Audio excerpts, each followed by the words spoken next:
नमस्कार. आरोग्यशाहीमध्ये मी वैद्य नमिता आणि मी वैद्य भाग्यश्री आपलं स्वागत करतो. आरोग्यशाहीमधलं चौथं अक्षर आहे श. श आहे शास्त्राचा. आज आपण आयुर्वेद शास्त्रातील एक महत्त्वाची आरोग्य संकल्पना जाणून घेणार आहोत. आयुर्वेद हे एकमेव असं वैद्यक शास्त्र आहे की जे आरोग्याचं रक्षण व्हावं आणि रोग होऊ नये याचं मार्गदर्शन करतं. म्हणूनच आयुर्वेद ही केवळ एक पॅथी नाही तर जीवन पद्धती आहे. वेग ही एक संकल्पना आयुर्वेदात सांगितलेली आहे. शरीरात जाणवणारे नॅचरल अर्जेस म्हणजे वेग. उदाहरणार्थ सकाळी उठल्यावर मोशनसाठी जाण्याची भावना होणं हा एक वेग आहे. दिवसातून 3-4 वेळा युरिनेशनसाठी जाणं हे पण एक वेग आहे. अगदी शिंका येणं, जांभा येणं हे सुद्धा वेगच आहेत.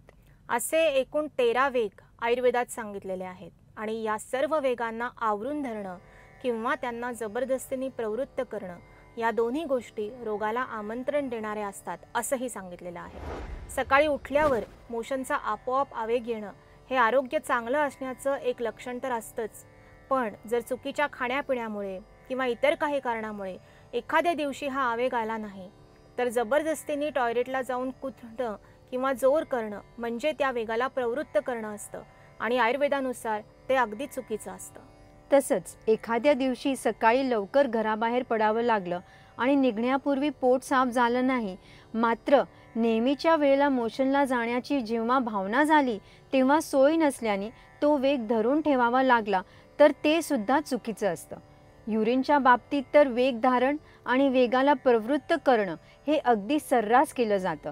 कधीपासून वॉशरूमला जायचं होतं पण कामाच्या गडबडीत विसरूनच गेलो हे वाक्य अनेकांच्या तोंडीत असतं आणि त्याहीपेक्षा घरातून बाहेर पडताना उगाचच वाटेत थांबायला नये म्हणून फिलिंग नसतानाही वॉशरूमला जाऊन येण्याची सवयही अनेकांना असते. परंतु लोक आयुर्वेदात या दोन्ही सवयी रोगाला आमंत्रण देणाऱ्या सांगितलेल्या आहेत. वेगाची भावना झाली की तो अडवून ठेवू नये आणि फिलिंग नसताना त्याला जबरदस्तीने प्रवृत्त सुद्धा करू नये. रोगाः सर्वेपि जायन्ते वेगोदीर्ण धारणैः.